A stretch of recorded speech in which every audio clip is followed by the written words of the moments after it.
there was a group of, I'm trying to think in my head now, probably seven, 8 different believers. There were more believers than that, but 7 or 8 that we knew well. And so we would always meet when the company was having a big meeting. We would meet typically in my hotel room for a season of prayer, just the 6, 7, 8, 9 of us.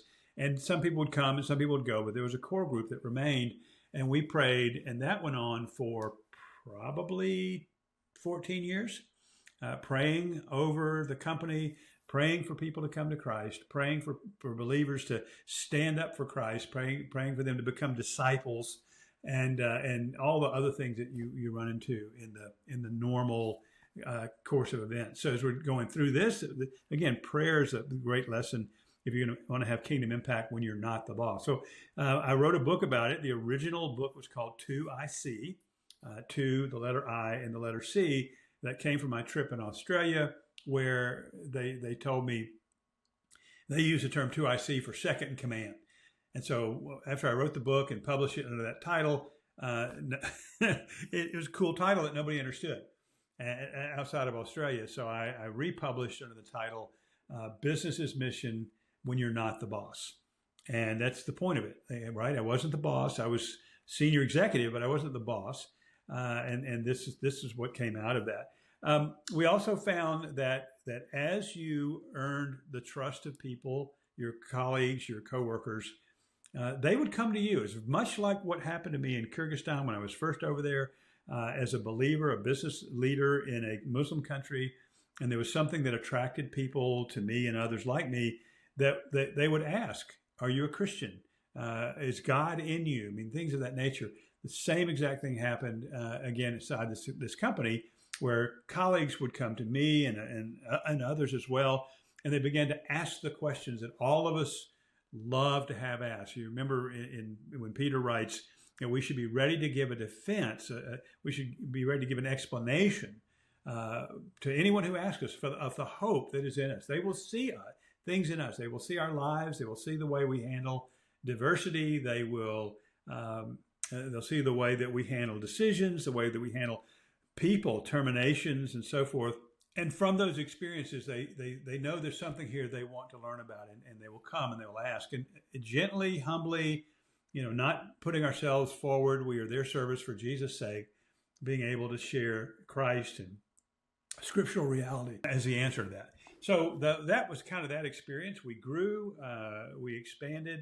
We ended up, like I said, we went from about $200 million in revenue in the very beginning to $3.4 billion at the end. And then from there, I retired. I left there in retirement. I started a new company. I retired literally on a Friday afternoon and started a new company on a Monday afternoon to do two things: back to consulting primarily in that industry, the employment industry, the one I know best, but also going online with an educational platform to teach businesses' mission principles around the world. It's called Third Path Initiative. So that's kind of where the fork in the road, my business career, and then going as well into my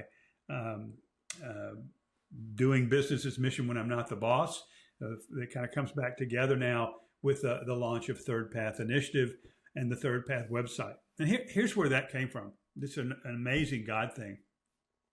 So I would be invited to the Business's Mission Conference in North America every year. The convener of that, Mark Plummer, is a close friend of mine, and he would always invite me to come be a part of it and speak. And that was a journey. God bless Mark Plummer for leading that. We went from 40 or 50 people meeting in Dallas to at the end of the run, just prior to COVID, we had gotten up to 700 people in a meeting. And these were people, mainly North Americans, but from all over the world, coming in order to hear about business's mission and to engage in what God was doing in this movement, trying to understand it and figure out what it meant for their career, their businesses, their jobs. Really a powerful, powerful thing. And I can remember after doing this, I think 7 years in a row, we were in Northern California and Santa Clara at the biggest of the conferences. And while I was there, 2019, the Spirit spoke to me very clearly, and he said, "See, this is what I want you doing again," which was, I took it to mean it was time for me to leave my job and now it was time to get back sort of more full time, if you will, into the business as mission movement. And so I thought, okay, well, I knew what I was going to do. I was going to put this, our training and stuff that we used to do in Kyrgyzstan, and I mentioned in the last podcast and the video cast, the 37 different countries we worked in.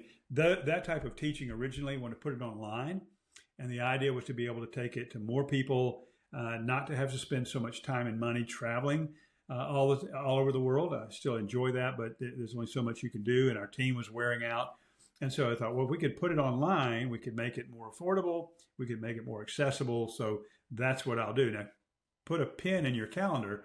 This was 2019, the fall of 2019, like October.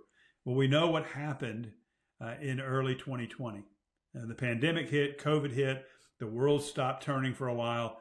And so people say, how did you know to put your business online? So, because the trips stopped. All the trips we were doing stopped. And all the trips pretty much anybody was doing stopped. And somebody says, how did you know to do that? And I know it sounds a bit cliche to say God told me, but that is exactly right. God told me.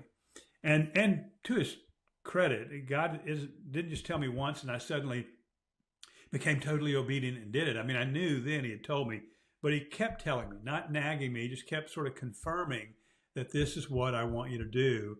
And so remember, I'm still with this other company at the time, and I'm thinking, okay, I'm going to leave this company. It's time to step away, and it's going to be time to get back more into the world, sort of dedicated business as mission time.